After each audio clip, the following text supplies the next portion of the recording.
નીતાબહેન સવારથી મૂંઝાઈ રહ્યા હતા। એક તરફ દીકરો વહુ આવી રહ્યાના સમાચારથી ખુશ હતા, તો સાથે સાથે એક મૂંઝવણ પણ અનુભવી રહ્યા હતા। પરદેશી વહુને પોતે કેમ સાચવશે? શું બોલશે તેની સાથે? પતિનો ગુસ્સો પણ હજુ ઉતર્યો નહોતો। 15 દિવસ પહેલા જ જીતનો અમેરિકાથી ફોન આવ્યો હતો, જેમાં તેણે તે જ દિવસે લગ્ન કર્યાના સમાચાર આપ્યા હતા અને આશીર્વાદ માંગ્યા હતા। બાકી વાતો પોતે થોડા દિવસમાં દેશમાં આવે છે ત્યારે નિરાંતે વાત કરીશું એમ પણ કહ્યું હતું। અને હવે આવતીકાલે જીત જેનાને લઈને આવતો હતો।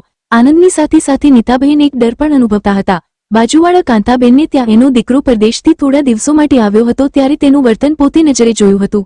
તેની વહુ તો અહીંની જ હતી, તો એ જે રૂઆબ અને રોફ બંને જણાએ મા બાપ સાથે કર્યા હતા તેનાથી પોતે અજાણ નહોતા। આ તો અધૂરામાં પૂરું વહુ પરદેશી હતી।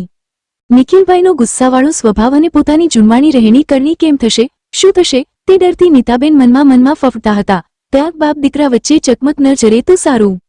વહુ પહેલીવાર ઘેર આવે છે, સ્વાગત તો કરવું જ જોઈએ, પણ એ બધી વિધિઓ તેને તો જુનવાણી જ લાગવાની। લાપસીનું આંધણ મૂકવાનું મન પણ થયું, પણ ના ના, એને એવું બધું નહીં ભાવે।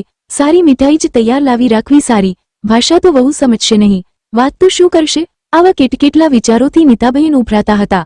ઘર સાફ તો રહેતું જ હતું, તો એ જીતનો રૂમ થોડો વધુ વ્યવસ્થિત કર્યો। નિખિલભાઈ મૌન બની બધું જોતા હતા, નહોતા સહકાર આપતા કે નહોતા વિરોધ કરતા। આમે અંદર ગમે તેટલી લાગણી હોય તો પણ એ વ્યક્ત કરવી તેમને કયા ફાવતી હતી?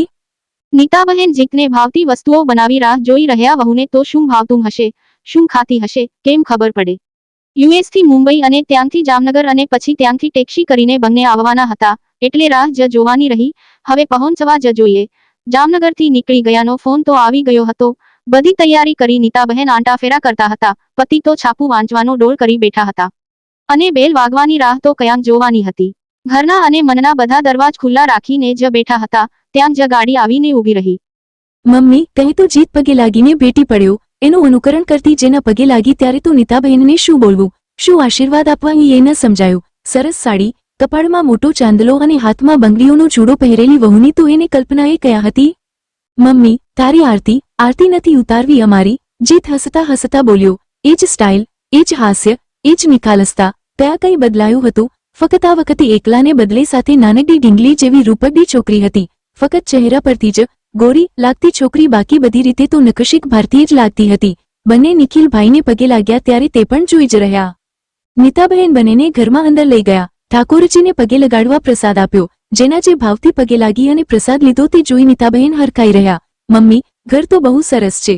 જ્યારે જેનાએ શુદ્ધ ગુજરાતીમાં કહ્યું તો નીતાબહેન તો માની જ ન શક્યા। માની મૂંઝવણ સમજી જીત બોલ્યો, અરે મમ્મી ચિંતા ન કર, જેના બધું ગુજરાતી સમજે છે અને મોટાભાગનું બોલી પણ શકે છે। ભૂલ થાય ત્યાં સુધારજે। તને ખબર છે, 1 વર્ષથી તારી વહુ થવાની ટ્રેનિંગ લેતી હતી, હવે પાસ કે ના પાસ એ તો તું કહીશ ત્યારે જ ખબર પડે।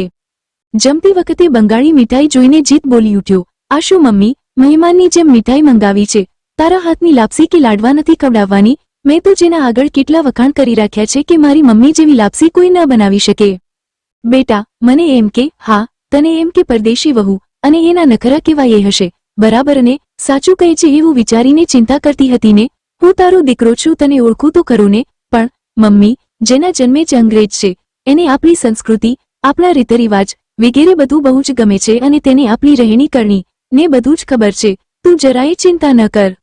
અને ખરેખર સાંજ સુધીમાં નીતાબહેન તો ઠીક નિખિલભાઈને પણ થયું। ના ના, પોતે ખોટા ગુસ્સે થતા હતા। જીત અને જેના સતત હસતા હતા અને હસાવતા હતા। કેવી રીતે જેના ગુજરાતી શીખતા કેવા છબરડા વાળતી હતી તે જીત કહેતો હતો અને જેના હસતી હતી, જેના મૂળ તો વાતોડી હતી। થોડા કલાકમાં તો એવી ભળી ગઈ કે જાણે વર્ષોથી આ ઘરમાં જ ન રહેતી હોય। એક વસ્તુ જોતી રહી, રસથી વખાણ કરતી રહી। મમ્મી પપ્પા આખો દિવસ શું કરે છે, સમય કેમ પસાર કરે છે, બધું પૂછતી રહી। એને તો જાણે પ્રશ્નો ખૂટતા નહોતા। નીતાબહેનને થયું કે આટલો રસ તો પોતાનામાં કોઈએ ક્યારેય લીધો નથી। રાત્રિ તો નીતાબહેનની સાથે પરાણે રસોડામાં ઘૂસી ગઈ। લાપસી ખાઈને ખુશખુશાલ થઈ ગઈ અને રાતે જમીને બધા બેઠા હતા ત્યારે તો ઘર જાણે જીવંત બની ઉઠ્યું। અંતે નીતાબહેને જ સમજીને કહ્યું, જીત બેટા આજે તમે એ થાક્યા હશો, કાલે વાતો કરશું, આજે તો હસી હસીને પેટમાં દુખી ગયું, હવે સૂઈ જાવ। હા મમ્મી, અને જેના તારી સાથે સૂઈ જશે। અચાનક જીતે જાણે ધડાકો કર્યો હોય તેમ નિખિલભાઈ અને નીતાબહેન સાંભળી રહ્યા। જીત આમ કેમ કહેતો હતો? બંને પ્રશ્નાર્થ નજરે જીત સામે જોઈ રહ્યા। હા મમ્મી, એ મુખ્ય વાત તો અમે હજુ તમને કરી જ નથી। જેના જાણે ટહુકી ઉઠી, એટલે એટલે એમ જ કે મેં અને જેનાએ કાયદાની ભાષામાં લગ્નના સહી સિક્કા કર્યા છે, જેથી કોઈ કાનૂની ગૂંચવાડો ઊભો ન થાય. બાકી તમારા આશીર્વાદ વિના લગ્ન થોડા થાય. જેનાને તો આપણા રિવાજ પ્રમાણે ફેરા ફરીને બધી વિધિ પ્રમાણે લગ્ન કરવા છે. અમે હજુ સાથે રહ્યા જ નથી. લગ્નનું પવિત્ર સહજીવન તમારા આશીર્વાદ વિના થોડું શરૂ થાય. નીતાબહેન કે નિખિલભાઈ તો કંઈ બોલી જ ન શક્યા. ખરેખર? હા મમ્મી, જેનાના મમ્મી પપ્પા પણ 8 દિવસમાં અહીં આવી જશે અને તને જે રીતે દીકરો પરણાવવાની હોશ હતી છે એની શું મને ખબર નથી. નિખિલભાઈ અને નીતાબહેનના આશ્ચર્ય અને આનંદનો તો પાર ન રહ્યો. આવી તો કલ્પના પણ ક્યાંથી આવે. પોતે તો કાંતાબેનના દીકરા વહુ પ્રમાણે જ વિચારતા રહ્યા. કેવા મૂર્ખ હતા પોતે. અઠવાડિયા સુધી ઘરમાં મંગલ ગીતો ગવાતા રહ્યા. જેનાના મા બાપ પણ જે રીતે બધા સાથે ભળી ગયા તે જોઈને તો ગામવાળા, સગાવહાલા પણ બધા નવાઈ પામી ગયા. નીતાબહેન અને નિખિલભાઈએ ગૌરવથી ધામધૂમથી દીકરાને પરણાવ્યો. દીકરા વહુને પોંખતા નીતાબેનની આંખો હર્ષથી છલકાઈ રહી. પણ હજુ આશ્ચર્યનો આંચકો જાણે બાકી હતો. પોંખીને દીકરા વહુને અંદર લઈ ગયા ત્યારે બંનેએ પગે લાગીને મમ્મી પપ્પાના હાથમાં એક કવર મૂક્યું. આ શું? તમે જ ખોલીને જુઓ પપ્પા, આ છે અમારી સરપ્રાઇઝ ગિફ્ટ. નિખિલભાઈએ કવર ખોલ્યું તો એમાં જીત અને જેના બંનેની નોકરીના એપોઇન્ટમેન્ટ લેટર હતા. બંનેને મુંબઈ એક મલ્ટીનેશનલ કંપનીમાં ખૂબ સરસ નોકરી મળી ગઈ હતી. હવે તેઓ કાયમ અહીં જ રહેવાના હતા. મમ્મી, હવે અઠવાડિયામાં આપણે ચારેય મુંબઈ જઈએ છીએ. ત્યાં કંપનીએ સરસ બંગલો આપ્યો છે. હવે અમે કાયમ તમારી સાથે જ રહેવાના છીએ. મમ્મી, રાખશો ને આ પરદેશી છોકરીને કાયમ તમારી સાથે? જેના ટહુકી ઉઠી.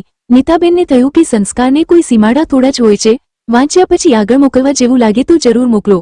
આ વાર્તા ગમી હોય તો લાઇક કરશો. દરરોજ નવી વાર્તા સાંભળવા માટે ચેનલને સબસ્ક્રાઇબ કરશો.